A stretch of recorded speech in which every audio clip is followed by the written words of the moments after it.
different from many others who just come to Expo.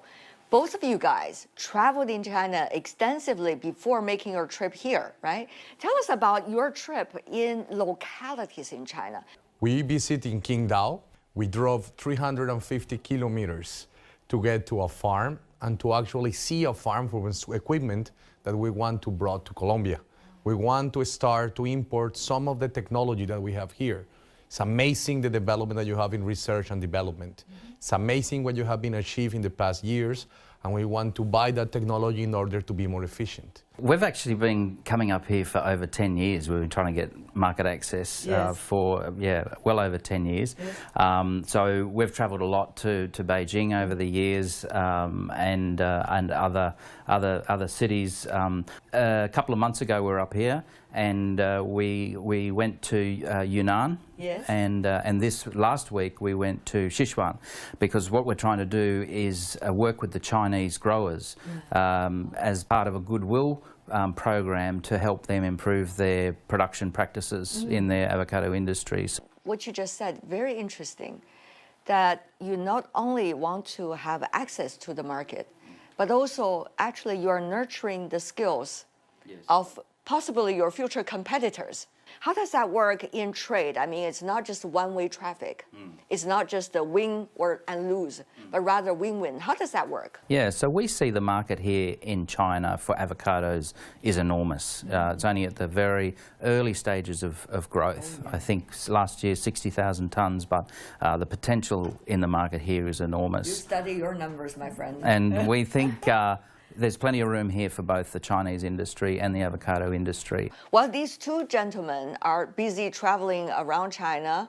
What about for you, Madam Yu? I know that you are trying to facilitate their visits here at CIIE and try to let them have access to their future counterparts in China, and also help them, facilitate them, for example, whether it's market access or whether it's purchasing of Chinese equipment and knowledge and know-how. How are you working with them? We are so glad because we are not only just export, we also import. In agriculture and food area, our trade is deficit.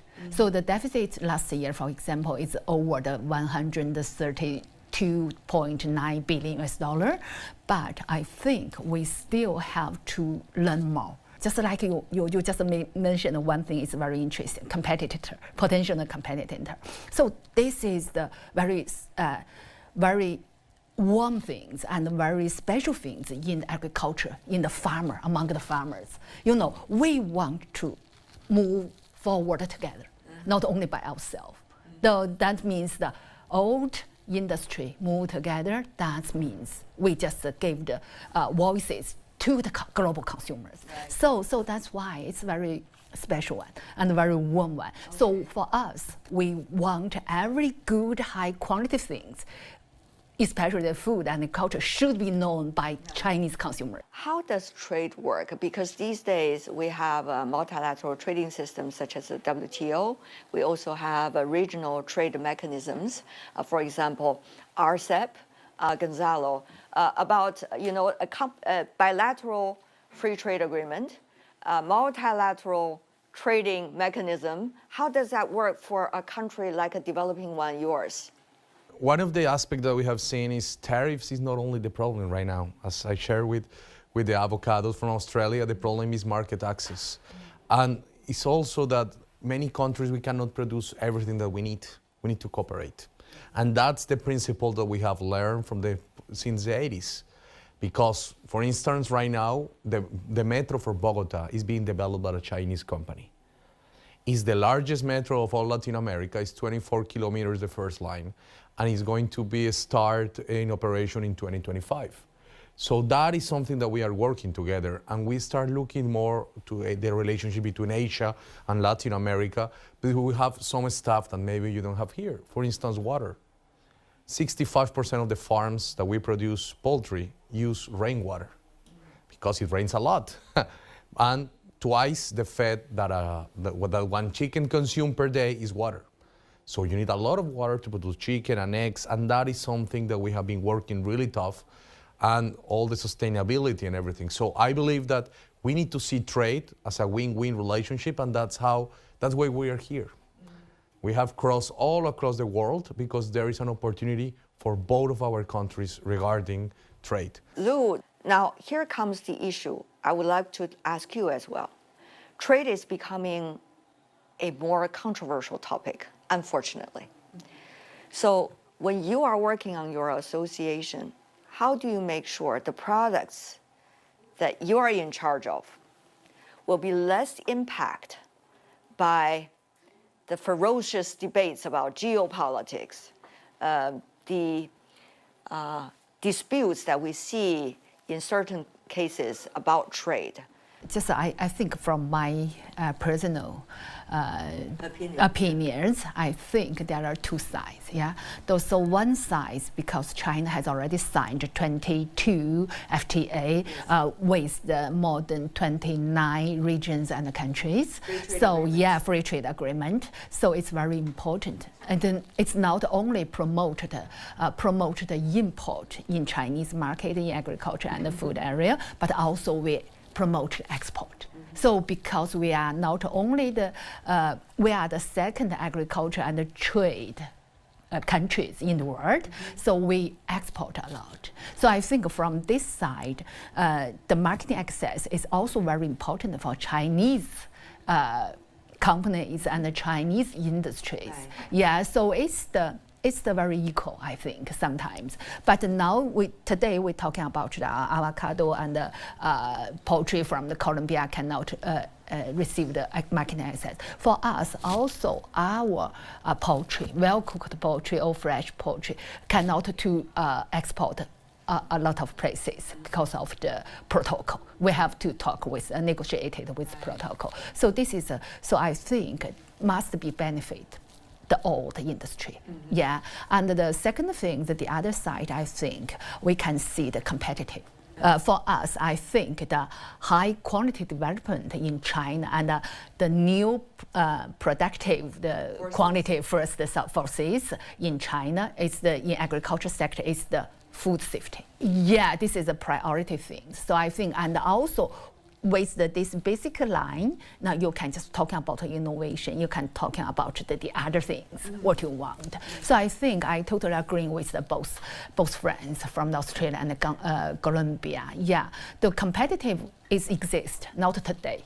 It's for a long time. But how to cooperation and to deal with the global things need a global method to deal with. So I think this is very important. So the industry cooperation, it shows more important than ever. Colombia also participated in the Belt and Road Initiative. How will this help your country, a developing country, understand better about what's in the mind of China? And also what's in the mind of all the other players in this mechanism, and as a result, help with what you are trying to do? We see China as an example of how you can grow and move from producing a product to produce technology. And how these free trade agreements at the end, what you do is you leverage some of the knowledge that the other countries have and have these products that they don't produce, or have this technology that they may have that we don't have. But this cooperation at the end, what it brings is an opportunity for the consumers to buy better products at a better price. Mm-hmm. So at the end, like, we want to sit down with China, have a free trade agreement. That is something that have been put on the table several times. And I think that that's the next step that we are doing. We have a free trade with the United States. It was signed in 2012. And when that started, our poultry sector was really scared. Right now, we produce chicken cheaper than in the US. Why? Because we became so competitive using the limited resources that we have. And we did something that Madame Yu says. We improved our sanitary status and our quality of the product that we produce even better than in the US right now. So we are saying to the US, let's have access for the chicken wings now. And they are saying, because there is a shortage, a chicken it only have 2 paws and 2 legs. So they say, hey, and 2 wings. And they say, I want the wings, we will say the paws. So there is an opportunities. But we, in order to compete, to the consumers to buy better products, you need to compete. If you close your market, Yes. at the end, you will have some consumer that will pay a lot of money for low quality products. We are amazed about the quality of the cars that you have. Because we don't have so many brands. And some of the brands that you have never seen it Yeah, before. particularly electronic vehicles. Yes. Yeah. Much cheaper and Much cheaper. so cheap to run. Cheaper and with a lot of technology. We're amazing. Low carbon print. So that is something, that is free trade. And what about for you, John? I guess in Australia, we have very open markets, and we've been subject to very open markets for a long time. So we're very used to no tariffs. So we have to compete. We're a very high cost producer. Particularly, our labour costs are phenomenally high. And when you're producing something like a horticulture product, there is a lot of labour involved, and so it's important that How to remain competitive. yes, so that's why I say to all of our growers, we will never be the cheapest, but we have to be the best, and not just in the quality, but also in the service that we provide. Making sure that we're good people to do business with. We also invest in growing markets at the moment. So growers pay levies in Australia that go into R&D and marketing and promotion. So we've got marketing and promotion programs in all the countries that we've currently got access to, and we'll be doing that once we get access to China. We'll be investing in growing the market, not just for Australia, but for that category as a whole. Yeah. I mean, it may not necessarily happening to your country, but there is the concern that there might be rising tariffs from one economy to another. Sometimes there can be collateral damage, as we all understand in today's complex world. And also there is rising, shall I say, skepticism about multilateral trading systems such as WTO, which of course needs reform, but still is one of the mechanisms that holds us together all as one. So when we have quote-unquote thunderstorms almost in the backdrop, how do you, working on specific issues, avocado, poultry, equipment, market access, and competition, cooperation, how do you process all these important and gigantic topics? How to make sure they are going to evolve in a way that's going to benefit your consumer and also your producers and the people that you're representing? You have to know how to juggle. You have to keep all those balls in the air. You have to be across what's going on around the world. We need to understand, who are our competitors, where the opportunities are, what global policy is looking like. Yeah, it's a matter of keeping those balls in the air and staying abreast of what's going on. So for me, I think the very deep impress in my mind the one thing the Premier Li Qiang said with the China don't take the unilateral opening up method. Unilateral open up method, that means we don't care what you do, but we want to open up our market and our market. So I think this is very important. For us, the priority things is to just help our industry improve, help our industry knows the competitive, how to is the equal competitive. So this is very important. I think there is an opportunity because there are some countries that are going to close down, but they will need to trade with other options. So we cannot waste a crisis, as Churchill says. There's a huge opportunity. We are talking in the International Poultry Council because we have a huge problem with avian influenza. But that situation made us talk about the best practices that we have across the world. We are sharing what we have learned, and with trade, we're doing exactly the same. Two of the largest producers of chicken in the world, Brazil and the US, you signed an agreement trying to cooperate because we need to work together. The people need to be fed in our cases, and we can produce that. If some markets close, there are some other markets that they need access. So I think there is an opportunity, and we need to start looking the global commerce less Eurocentric and less American-centric and talk about here more. Yeah.